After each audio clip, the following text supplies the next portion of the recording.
Salut la communauté, c'est Wakiyu pour des Wacky News.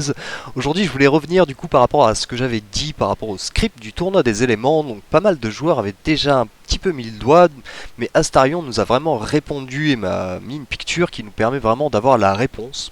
Donc du coup je tenais à faire quand même un démenti à ce niveau là, parce que effectivement si on va sur Hyperion, qu'on va sur les artefacts et qu'on va sur les couronnes, et qu'on vient sur le petit i information, il est bien souligné, lorsqu'un titan est affecté à l'équipe de défense, l'armure élémentaire le protège contre les attaques de titans de l'eau, de feu et de la terre, et après devient moins efficace lorsque le titan en défense subit des dégâts de titan de niveau supérieur, mais ça on s'en fiche puisqu'on est level max.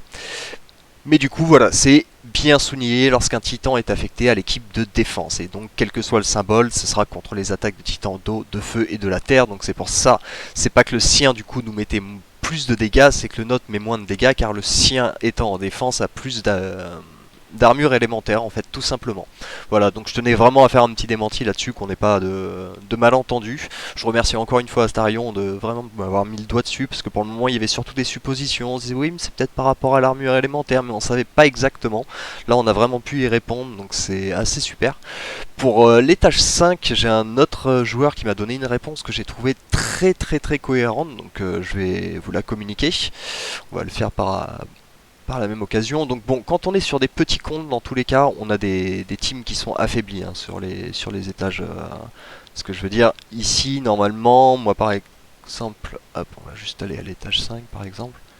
Ouais, sur l'étage 5, on voit que sur mon gros compte, j'ai des teams à 700 000. Ici, on voit très bien que bon, c'est pas du tout le même level qu'ils nous proposent. Donc si vous avez si vous êtes sur un compte où vous avez des petits titans, pour le moment c'est normal que vous n'ayez pas ce décalage. Par contre, là où la remarque a été intéressante du joueur qui m'a dit ça, c'est qu'il m'a dit c'est peut-être des joueurs qui ont arrêté de jouer il y a un paquet de temps en fait, qui étaient suffisamment puissants, donc qui du coup sont toujours dans un espèce de classement invisible qu'on voit pas vraiment en fait par rapport à ça. Ça doit être enfin, doit y avoir un genre de petit classement invisible tout simplement, et du coup ça fait que petit à petit ils sont descendus dans le classement malgré qu'ils aient une puissance bien au-dessus de ceux qui sont au niveau 6. Ceux qui sont au niveau 6, bah forcément vu qu'ils font leurs points tous les jours, malgré qu'ils aient beaucoup moins de puissance, vu qu'ils sont plus réguliers, ont des meilleurs résultats, et donc on les croise aux étages supérieurs.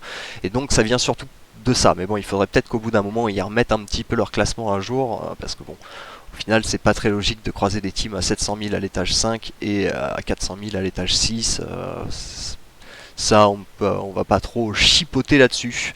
Voilà, on peut faire un petit tour rapido aussi sur les ventes de packs, mais moi personnellement, c'est un event sur lequel je pense pas que ce soit rentable d'investir. Les quêtes ne sont pas spécialement simples à faire, à part celle-ci et celle-ci, bien évidemment. Moi, j'avais quelques portails de côté, donc j'ai pu me permettre de faire ça d'un coup, mais du coup ouais, on va souvent tomber à côté.